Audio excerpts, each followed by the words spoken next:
उहो ॾींहुं ज़िंदगीअ जो ॾुखे में ॾुखियो ॾींहुं हुयो। यादि आहे सूमर जो ॾींहुं असुअ जी 4 तारीख़। उन ॾींहं जे बारे में हिकु कविता लिखी वई आहे जेका मां तव्हांखे ॿुधायां थो। उन ॾींहं जो ॿुधायां थो अखियुनि ॾिठो अहिवाल। उन ॾींहं जो ॿुधायां थो अखियुनि ॾिठो अहिवाल। ओछगारूं ॾेई रुना नंढा वॾा सभिनी जूं अखियूं हुयूं लाल। नंढे वॾे जे ज़बान ते बसि हुयो हिकिड़ो ई सुवाल। माता वेई छॾे आ हाणे केरु पुछंदो हाल। हर कंहिंखे यादि आयूं अमां जूं भलायूं ऐं भाल। किन मयारूं ॾिनियूं माता पेवंद खे, किन चयो किथे आ लाल। मूंझ अची वई मन में हुयो रंज रुगो मलाल। हज़ारनि जी तादाद में आया प्रेमी, मथे ॻणण खां हुई ॻाल्हि। सभ खां ॾुखियो थियो साबित 2014 जो साल। हाल खां बेहाल मौलाई थिया सभु माण्हू। उन ॾींहुं कंहिं ॾिठो या न ॾिठो हुजे पर सब्र जो बि मींहुं ज़रूरु वसियो हूंदो। उहा बरसाति उहो मींहुं मिठी माता साहिब जिन पाण वसायो हूंदो। माता साहिब जिन खे ख़बर हुई त मतां मुंहिंजा बचड़ा मुंहिंजी संगत को पंहिंजो पाण खे नुक़सानु न ॾेई वञे, को ग़लति क़दम न खणी विझनि। उन ॾींहुं या उन ॾींहं खां पोइ सारी संगत हज़ारनि जी तादाद में प्रेमी शेवक ऐं गुरमुख मोल में आया। हिंदनि सां गॾु असांजा मुस्लमान ॿाहिरि बि पहुता। उन खां अलावा केतिरा ई संत दरवेश महात्मा साधु ऐं फ़क़ीर आया। तिन मां श्री आनंदपुर मां परम पूजनीय अम्मा जिन जी आज्ञा सां कुसुम बाई साहिब जिन संगत खे दिलासो ॾियण आया।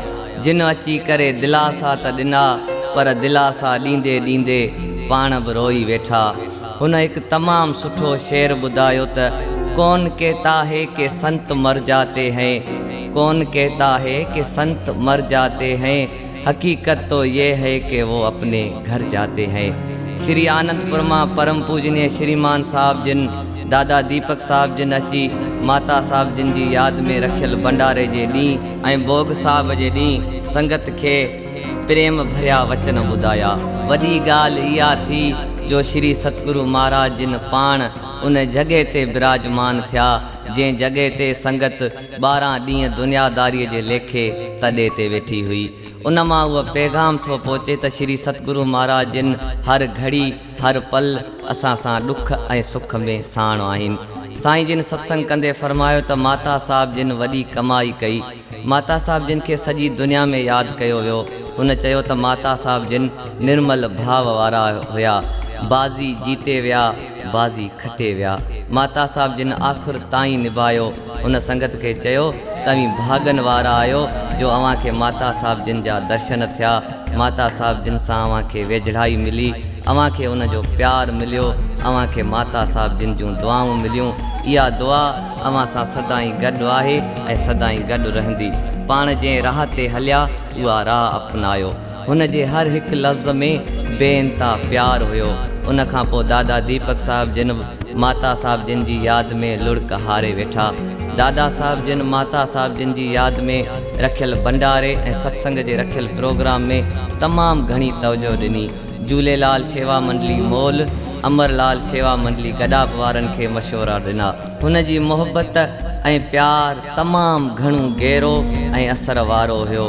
उहो प्यार मूं इंडिया में बि महसूसु कयो जॾहिं माता साहिब जिन सां गॾिजी इंडिया वियो हुयुसि। दादा दीपक साहिब जिन जूं ॻाल्हियूं ॿुधी मुंहिंजे अखियुनि में ॻोड़नि जा बंद टुटी पिया।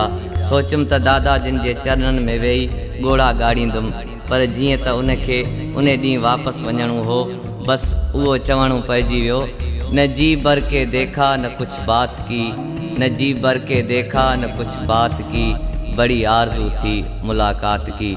उन खां अलावा ॿिया बि केतिरा ई संत महात्मा दरवेश बुज़ुर्ग गादी नशीन मोल में आया, जिन में साईं साधराम साहिब जिन, साईं नारायण भजन साहिब जिन, मोहन गिर साहिब जिन, बाबा हीरालाल साहिब जिन, बाई साहिब थाणू अहमद खान वारा, साईं संतोषपुरी साहिब जिन, साईं सुखदेव लाल साहिब जिन, रामनाथ महाराज सोल्जर बाज़ार वारा, भिटाई सरकार जो गादी नशीन, नूरानी शाह जा ख़लीफ़ा, ॿिया बि केतिरा ई साधु संत मोल में पहुता।